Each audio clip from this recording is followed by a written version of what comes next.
რუსეთ-უკრაინის ომი, ოფიციალური ვაშინგტონის პოლიტიკა, კიევის მიმართ და მილიტარიზმი, როგორც ამერიკის შეერთებული შტატების საგარეო პოლიტიკის აუცილებლობა და სასიცოცხლოდ მნიშვნელოვანი ინსტრუმენტი. ეს ის ძირითადი საკითხებია, რასაც ვრცელ ანალიტიკურ სტატიად გამოცემა ჰილსი უძღვნის. ავტორი წერს, რომ უკრაინასთან დაკავშირებით 2 წლის წინ 30-მა დემოკრატმა ჯო ბაიდენს გაუგზავნა წერილი, რომელშიც ძლიერ დიპლომატიურ ბიძგზე წერდნენ, რაც შეიძლებოდა ცეცხლის შეწყვეტის მისაღწევად ხელსაყრელი ყოფილიყო, მაგრამ მათ სასწრაფოდ უკან გაიწვიეს წერილი მას შემდეგ, რაც ამას მათსავე პარტიაში ლიდერების მხრიდან მძაფრად უარყოფითი რეაქციები მოჰყვა. ჰილსი წერს, რომ მაღალჩინოსანი დემოკრატებისთვის უკრაინულ ომში სიტყვა დიპლომატია სალანძღავს სიტყვად იქცა. 2 წლის წინ 30-მა პროგრესულმა დემოკრატმა ჯო ბაიდენს გაუგზავნა წერილი, რომელშიც წერდნენ, რომ ძლიერი დიპლომატიური ბიძგი შეიძლებოდა ცეცხლის შეწყვეტის მისაღწევად ხელსაყრელი ყოფილიყო. მაგრამ მათ სასწრაფოდ უკან გაიწვიეს წერილი მას შემდეგ, რაც მათსავე პარტიაში ლიდერების მხრიდან მძაფრად უარყოფითი რეაქციები მოჰყვა ამ განცხადებას. რესპუბლიკელი კანონმდებლების მოსაზრებები უკრაინასთან მიმართებაში ორად არის გაყოფილი. ბევრს სურს, რომ ამერიკის შეერთებული შტატები დაუპირისპირდეს ჩინეთს და არა რუსეთს. დემოკრატების მხოლოდ მცირე რაოდენობა აკვირდებოდა ხელისუფლების ნაბიჯებს უკრაინის სამხედრო დახმარებასთან მიმართებაში. თუ როგორ გადაკვეთა ბაიდენის ადმინისტრაციამ საკუთარი წითელი ხაზები ისეთ საკითხებში, როგორიცაა უკრაინისთვის შორი რადიუსის რაკეტების დარტყმების ნებართვის გაცემა. დემოკრატებისთვის რუსეთ-უკრაინის ომში სიტყვა დიპლომატია სალანძღავს სიტყვად იქცა.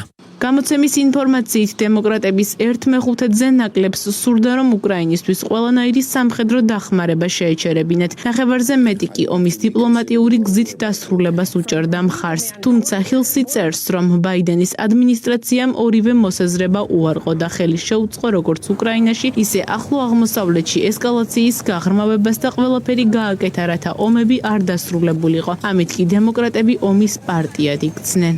უკრაინასთან დაკავშირებით ამ წლის დასაწყისში ჩატარებულმა გამოკითხვებმა აჩვენეს, რომ დემოკრატების 1/5-ზე ნაკლებს სურდა უკრაინისთვის სამხედრო დახმარების შეწყვეტა. ნახევარზე მეტი კი მხარს უჭერდა ომის დიპლომატიური გზით დასრულებას. ეს მოსაზრება კატეგორიულად უარყო ადმინისტრაციამ. ბაიდენი და მისი სახელმწიფო მდივანი ენტონი ბლინკენი, რომლებიც ხშირად საუბრობენ წესებზე დაფუძნებული წესრიგის აუცილებლობაზე, ამავე წესების დარღვევას და წითელი ხაზების გადაკვეთას თავიანთი შეხედულებისამებრ ამართლებენ. დემოკრატების პარტია იმსახურებს ომის პარტიის იმიჯს.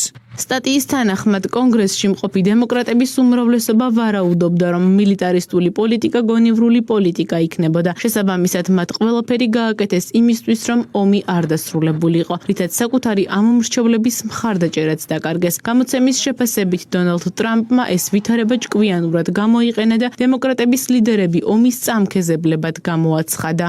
ჰარისმა სტანდარტული ფრაზა წარმოთქვა დემოკრატების ნაციონალურ კრებაზე, როცა პირობა დადო, რომ შეინარჩუნებდა ყველაზე ლეტალურ ძალას მსოფლიოში. თუმცა დემოკრატიული პარტიის დაღმასვლა ნაწილობრივ ამ მრჩევლების დაკარგვის შედეგია, რომლებსაც არ სურთ ხმამისცენ იმას, რასაც ისინი აღიქვამენ, როგორც ომის პარტიას. კამალა ჰარისის დამარცხებასთან ერთად პარტია ფაქტობრივად ლიდერის გარეშე დარჩა, თუმცა 1 თებერვალს დემოკრატიული ეროვნული კომიტეტი ახალ თავმჯდომარეს აირჩევს და გაჩნდება იმის ალბათობა, რომ დაიწყოს პარტიის გათავისუფლება შემზღუდავი ფუნდამენტისგან. შესაძლოა პარტიამ საკუთარი საომარი კულტურის ჩარჩოებიდან გასვლა შეძლოს. გამოცემის სტატიაში საუბარია ახლო აღმოსავლეთში მიმდინარე ომზეც. ჰილსი წერს, რომ დემოკრატების პოლიტიკა არათანმიმდევრული იყო ისრაელთან მიმართებაშიც. ავტორის თქმით, შტატების მოთხოვნის მიუხედავად ისრაელმა ღაზასთან მიმართებაში ვალდებულებები არ შეასრულა, რითაც ჰუმანიტარული კატასტროფა გამოიწვია. გამოცემის შეფასებით, სწორედ ამიტომ დაუბლოკეს ოფიციალურ თელ-ავივს 20 მილიარდი დოლარის ოდენობის სამხედრო დახმარება სენატში მყოფმა დემოკრატებმა. ამის მიუხედავად, ავტორი წერს, რომ ბაიდენმა ისრაელის დამატებით 680 მილიონი დოლარის იარაღის მიყიდვას მწვანე შუქი აუნთო.